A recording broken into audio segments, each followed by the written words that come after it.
हैना में मेरे पास this is for 250 90 grams and थोड़े से ट्रायल पैक्स हैं विच इज़ फॉर 130 रुपीज़ में आपको 40 ग्राम्स मिल जाएगा, पर थोड़े से ही हैं. तो if anybody is interested in the trial pack, ये वन टाइम यूज़ के लिए सफिशिएंट है. ठीक है, सबसे पहले इंग्रेडिएंट्स की बात कर लेती हूँ, क्योंकि सब लोगों को लगता है इसमें कुछ केमिकल तो नहीं है. सबसे पहले जो मार्केट में आपको डाइज एंड कलर्स मिलते हैं, they have ammonia, okay, and they have PPDs as well and some other chemicals also. सबसे ज़्यादा तो अमोनिया ही होता है, जिसके सबसे ज़्यादा नुकसान है. लोगों को इरिटेशन होती है, इचिंग होती है, और पता नहीं क्या क्या होता है, बाद में स्किन ब्लैक हो जाती है. So these days everybody wants to make a switch. लेकिन हैना के साथ प्रॉब्लम ये आती है, जो हम कन्वेंशनल हैना का ब्लेंड सिर्फ यूज़ करते हैं, that it is very messy and you have to apply it in a large quantity. उसको, और उसका प्रोसेस भी बड़ा वो होता है, रात को भिगो, आंवला डालो, ये डालो, वो डालो, उसके बाद भी कलर नहीं आता, ऑरेंज हो जाते, रेड हो जाते हैं. So sometimes it's very disappointing. ठीक है, तो यहाँ पे जो मेरे पास हैना ब्लेंड है, Cressida, can be wash keratin with water only? Yes, you can wash it. अगर आपने कम लगाया है एंड आपको लगता है कि जरूरत नहीं है आपको, and you want to retain the texture and all, of course you can wash it with water, but it is always advisable कि कुछ एक्स्ट्रा हो तो वो थोड़ा सा ही, मैंने कहा कि you have to take just नाम को ही थोड़ा सा शैम्पू आप लो. Okay, now coming to henna part. Black henna जो है, उसमें मेन इंग्रेडिएंट हमारा भृंगराज आंवला रहता है. Henna is also there. Aloe है, सिट्रिक पाउडर.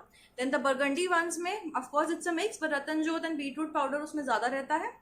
एंड ब्राउन में कॉफ़ी, रतनजोत, मिक्स, आंवला, इन सबके ब्लेंड ज़्यादा रहते हैं. ठीक है, तो इस तरह से the blends are made up. अब इसको यूज़ कैसे करना है? ठीक है, सबसे पहले इस वाली हैना को भरना नहीं है, जैसे हम पुरानी वाली हैना के घोल को कढ़ाई में करके अच्छे से भर लेते हैं, पूरा हैवी सा एक वो बन जाता है क्राउन, वैसे कुछ नहीं करना है. आपकी जितनी रिक्वायर्ड क्वांटिटी है आप उतनी ही लीजिए. ठीक है, जो आपको लगता है सफिशिएंट रहेगी. Take some warm water, boiling water नहीं है, थोड़ा सा गर्म पानी लेना है, रूम टेम्परेचर से थोड़ा सा ऊपर. ठीक है, mix it with the henna. ठीक है, then leave it for 1 hour so that the pigment gets activated. ठीक है, पिगमेंट रिलीज हो जाए जितने भी पाउडर्स हैं उनसे. After 1 hour use a toothbrush. ठीक है, हाथ से मत लगाओ, बहुत ज़्यादा क्वांटिटी वेस्ट होती है. अच्छा, सबसे पहले उन लोगों के लिए जिनके कम ग्रेज हैं, ठीक है, जिनके सेक्शनल हैं, अभी यहाँ से स्टार्ट हुए हैं, यहाँ से स्टार्ट हुए हैं, यूज अ टूथब्रश. सेक्शन पकड़ो टूथब्रश से, उसको करो ताकि इवनली लगे. ठीक है, हाथ से लगाओगे या जो हैना वाला कन्वेंशनल ब्रश आता है, कहीं लगेगा कहीं नहीं लगेगा, वो ज़्यादा डिसअपॉइंटिंग होता है कि इतना लगाया भी, फिर 2 घंटा रखा भी और कलर भी नहीं चढ़ा. सो application part is really important. ठीक है, सो मेक श्योर कि आपके जहाँ भी ग्रेज हैं, make a note of it. अच्छा, यहाँ यहाँ यहाँ मेरे सेक्शन वाइज ग्रेज हैं, make sections, little little sections, and then apply it with the brush. ठीक है, कंसिस्टेंसी शुड बी, जो हैना की मेरी कंसिस्टेंसी आपने रखनी है, it should be like a paste. जैसे टूथपेस्ट होता है ना हमारा, उससे थोड़ा सा थिक रख सकते हो आप. ठीक है, सॉरी, थोड़ा सा उससे आप लाइट रख सकते हो, लेकिन उतना ही रखना है. Don't keep it watery. I don't want कि किसी की इधर उधर बहे, वो वेस्ट हो, कोई फायदा नहीं है. एप्लीकेशन में use toothbrush, be very particular. पीछे है तो किसी और से आप लगवाओ, इस तरह से करो.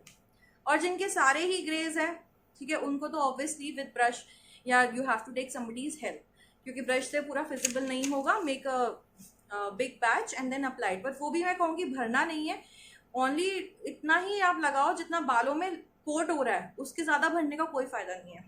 ठीक है, and then you are going to wash it with normal plain water. गर्म पानी से नहीं धोना है, शैम्पू नहीं करना है. ठीक है, 2 दिन तक आप शैम्पू नहीं करेंगे. 3rd day you can use shampoo.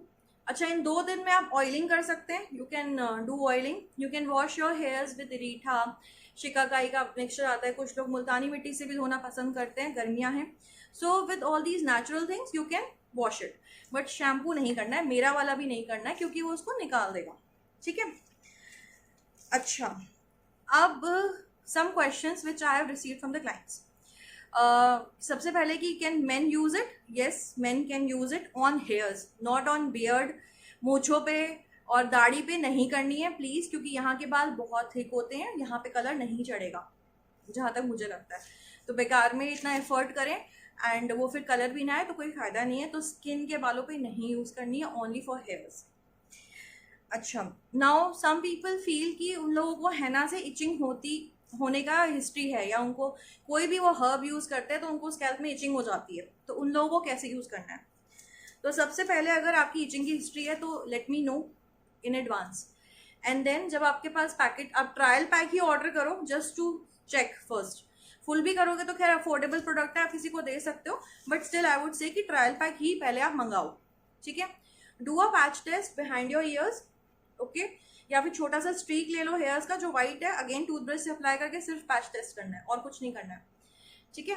वो आपका क्लियर हो जाता है, then you can do it. अगर वो क्लियर नहीं हो रहा है एंड यू फील कि नहीं सेम हमारी हर्ब्स या हेना से जो इचिंग वाली प्रॉब्लम है वो हो रही है, तो आपके लिए एक स्टेप बढ़ जाएगा। आप एक दिन पहले कोकोनट ऑयलिंग करेंगे बालों में। You are going to apply coconut oil on your hairs, और स्कैल्प में अच्छे से भरना है कोकोनट ऑयल, ठीक है। Wash it thoroughly and then you are going to use henna, और उसके नेक्स्ट डे भी आप कोकोनट ऑयल की एप्लीकेशन रिपीट करोगे।